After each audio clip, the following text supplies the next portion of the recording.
Monsieur le maire, merci beaucoup pour ce rassemblement pour les chrétiens d'Orient persécutés, et je vais vous raconter un peu de ma vie. Alors moi je suis originaire d'une région totalement chrétienne, c'est à côté de Notre-Dame du Liban, à Harissa, pour celles qui connaissent un peu la carte du Liban. Et j'étais ordonné prêtre en 97 et nommé nommé comme responsable d'une école catholique au sud du Liban. Alors, dans cette école catholique, il y a 95% de musulmans. Alors, pour moi, c'était la première fois que je rencontre un musulman. On a étudié l'islam dans l'université et tout ça, mais c'était pour moi une expérience première de rencontrer un musulman, de faire une amitié avec des musulmans. Et vraiment, j'ai vécu 17 ans dans cette école, malgré qu'avant moi, il y a un supérieur qui a été assassiné à la porte de notre école, et il était assassiné de 30 balles. Et voilà, je viens après lui, et c'était pour moi un défi, un grand défi, parce que pour nous, cette école est très importante. Malgré qu'il y a 95% de musulmans, elle est pour nous une mission très importante au sud du Liban.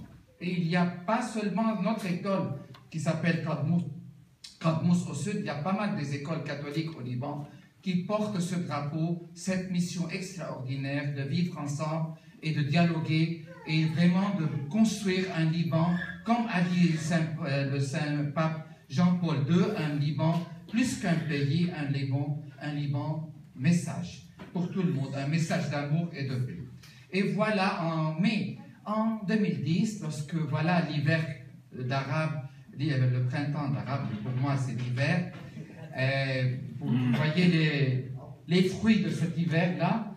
Alors, lorsque cet hiver a commencé, on a vraiment senti le changement démographique, le changement politique dans notre pays où nous vivons ensemble musulmans. Il y a eu vraiment un courant d'endoctrinement islamique vraiment qui se base sur les interprétations intégristes fatales et vraiment des versets coraniques ou bien d'autres, et qui a commencé à préparer un terrain fertile pour l'État islamique et tout ça.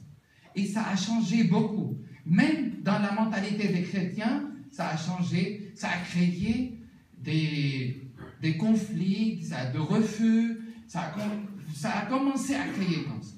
Mais pour nous, c'était une mission extraordinaire de confronter et de faire face à ce mouvement d'islamisation de notre terrain. Et Mossoul, par exemple, a été prise par l'État islamique par ce moyen-là, par le moyen de créer un terrain fertile d'islamisation et de capter. Ils n'ont pas perdu aucun soldat, les États islamiques, ni rien du tout. Ils ont pris l'État Mossoul sur un plat de fruits, de bons fruits, comme ça. Et l'importance pour nous, aujourd'hui, au Liban, et c'est ce que je parle de ci et là, c'est de créer un courant culturel très important contre ce courant qui est budgété de fatalisme et de barbarie. C'est ça le plus important pour nous aujourd'hui. Alors, ce que nous demandons pour les mairies et pour les autres instances françaises ici, de créer des communautés, même pour les paroisses ici en France, de créer des communautés qui aident, pas seulement humanitairement, alors bien sûr, il y a beaucoup d'associations humanitaires. Je veux parler d'une chose très importante pour moi, c'est de créer une guerre culturelle contre Daesh. Une guerre, ils ont été bien formés, l'État islamique, pour faire la guerre culturelle avant que la guerre des armes. Et c'est très important pour les mairies et pour nous aussi, ici en France, de créer des communautés pour aider, premièrement, les écoles catholiques à majorité musulmane, pour qu'ils persistent, et pour les donner la culture de la francophonie. La culture, elle est très importante pour nous. Depuis mon enfance, j'entends parler que la France est la mère du Liban. Et il faut qu'elle reste la mère du Liban au niveau culturel. et d'inculturer notre... Là, nous sommes en train de perdre notre culture francophone. La culture anglophone est en train d'augmenter. Ce n'est pas acceptable.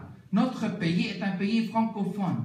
Et la culture française est pour nous très importante pour faire face à ce Daesh-là, le barbare.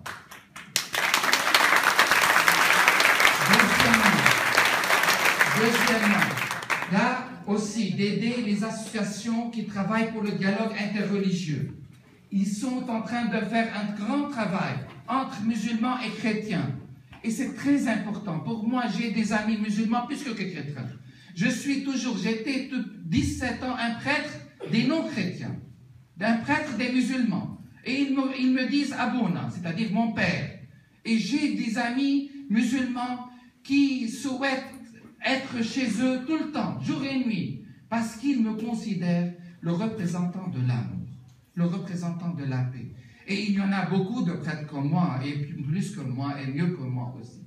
Et c'est très important d'aider ces associations pour le dialogue interreligieux.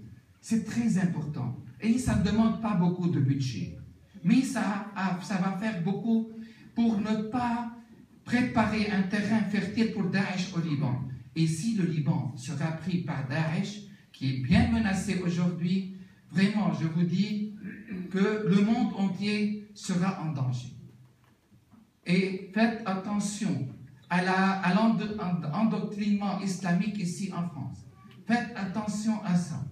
Et c'est très important. Et je termine pour dire, à côté du Père Assadourian, je veux vous dire, priez pour Daesh. Aimez Daesh et priez pour lui. Le Christ nous a dit quoi? Aimez nos ennemis et priez pour ceux qui vous persécutent. Pourquoi prier pour eux? Pas pour qu'ils continuent à décapiter les gens à tort et à travers. Ce n'est pas une persécution pour les chrétiens seulement, mais pour les musulmans aussi. Mais pas pour que le cœur de Pierre se convertisse en cœur d'amour et de paix. C'est ça notre prière.